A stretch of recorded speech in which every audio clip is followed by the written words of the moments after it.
Hello and welcome to Proconnotation Points video Snark. I'm continuing my read-through of The Plan by Qwen Salsbury. Please make sure that you've seen the other videos in my Snark series about the book before you jump into this one. Chapter 14, Day of Employment 374. Rebecca, fast becoming my least favorite person. Why? See below. Then, why exactly did Salsbury bother to write it if she was just going to tell us to keep reading? This is some weird writing.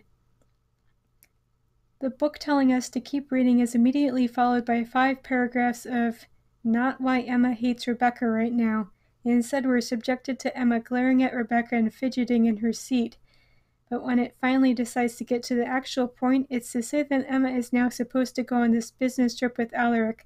Rebecca gives some reason, and like most of the book, it's just a whole lot of words but very little point. The sum of it is that they think that the company that they want to do the merger with might not be above board, and Emma is there to make sure that everything is okay. Although why an accountant wouldn't be going with them is beyond me. At this point, Emma's job is basically that of an unpaid intern. Go get other coffee, go make copies, look for this file.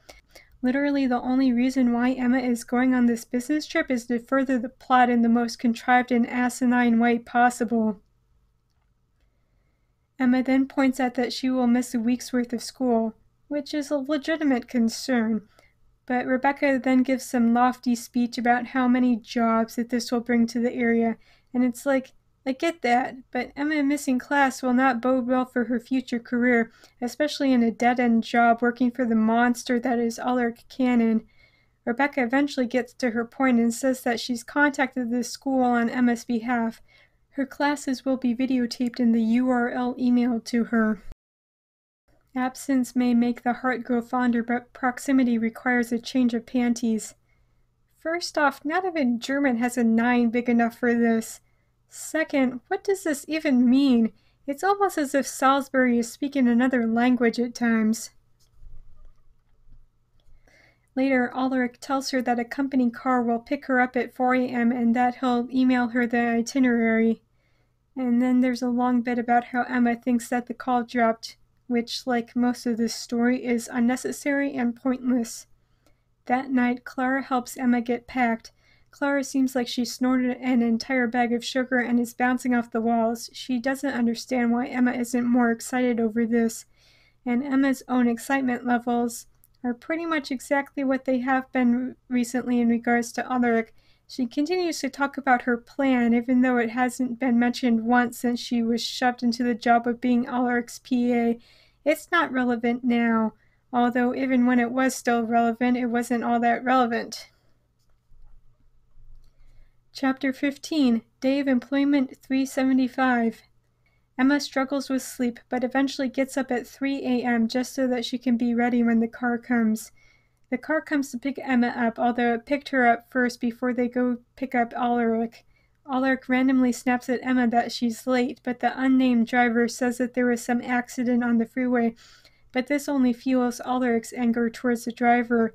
Alaric implies that the man is either not going to get paid for this trip or that he wouldn't hire the driver again, possibly both. Like, how dare you drive past where unrelated people had an accident? I'm sorry, but what an asshole. I still don't know why he has a job. He must make the company $1 billion a year in order for his bosses to want to work with this guy. They get to the airport where Alaric has Emma run to the other end of the airport just to get him a coffee, and at the terminal he makes her carry all of their things while Emma fumes. And look, I'm sorry, but why is Emma putting up with this bullshit? She was assigned to be his PA, not his pack mule. She's also being constantly harassed by him. Something like this is going above and beyond the call of duty, and the promised promotion had better be a hefty one for all of this nonsense she's putting up with. Faked Grace gets 50 pounds of junk and meat down the breezeway without banging his hoity-toity briefcase against the walls. Leather, probably from the pelts of newborn puppies, or a giant panda. Has anyone seen Ling Ling lately? I'm not going to pretend like I'm one of those holier-than-thou PETA worshippers, but yikes. In no universe would a joke like that ever be funny, Salsbury. They get onto the plane where Emma is tasked with shoving both her own things as well as Ulrich's into the overhead bin. They're in the very front, which means that every single person who comes onto the plane has to walk past her. As you might imagine, it's putting Emma into an awkward position as she tries to cram things into the bin. Then somebody bumps into Emma, and she would have fallen had Ulrich not grabbed her. Ulrich then growls at the guy who bumped into Emma to demand an apology from him. And the passage is awkward and painful to read, much like most of this book has been.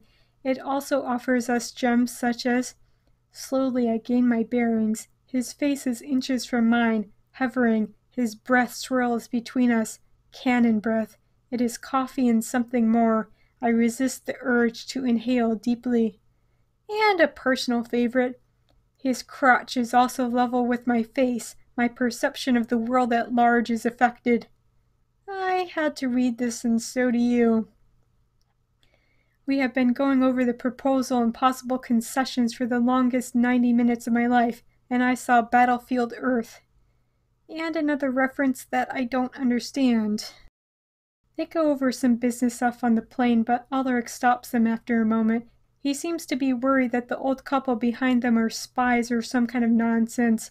Don't ask me. I'm trying my hardest to understand this book, and that's using up all of my emotional energy. As Emma goes to put her notebook away, she thinks that Ulrich is angry at her, but then he rubs his ear and she thinks that the cabin pressure must be getting to him, so she offers him a stick of gum. And then awkward silence.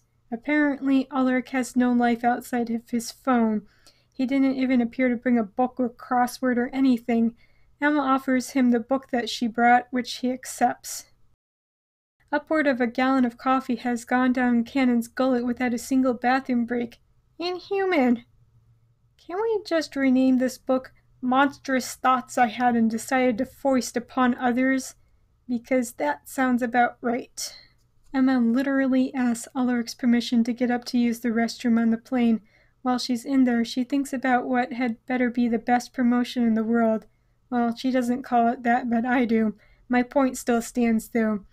And she thinks that she has a new plan. So great, we're back on this. Location, Hyatt, top floor, room 928, across from Cannon's. Room could not be more beige. It's a hotel room. I'm honestly not quite sure what she was expecting.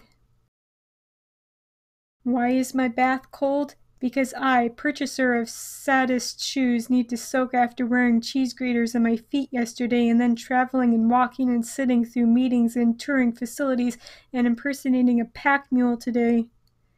Might I recommend not wearing cheese graters on your feet?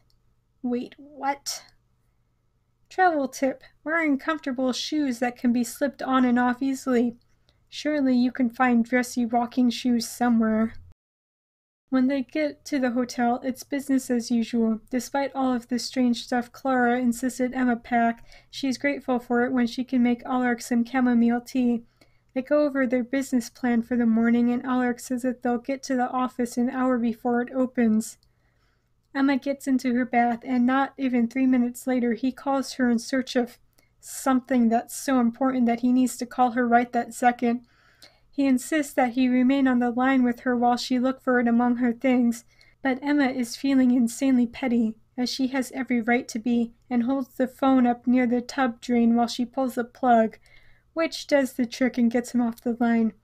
She goes over to his room after she gets dressed and does manage to find the file that he was looking for. It was in his bag, exactly where Emma had put it. And this guy teeters on the edge between being a controlling jerkwad and so incompetent that he'd probably forget his head if it wasn't attached to his neck. And I almost feel like I'll jinx it if I actually say it, but is this the fabled plot that has come to the party? Of course, the last time I thought that the plot had shown up, it vanished again just as quickly. Let's hope that this one will stick around a bit longer.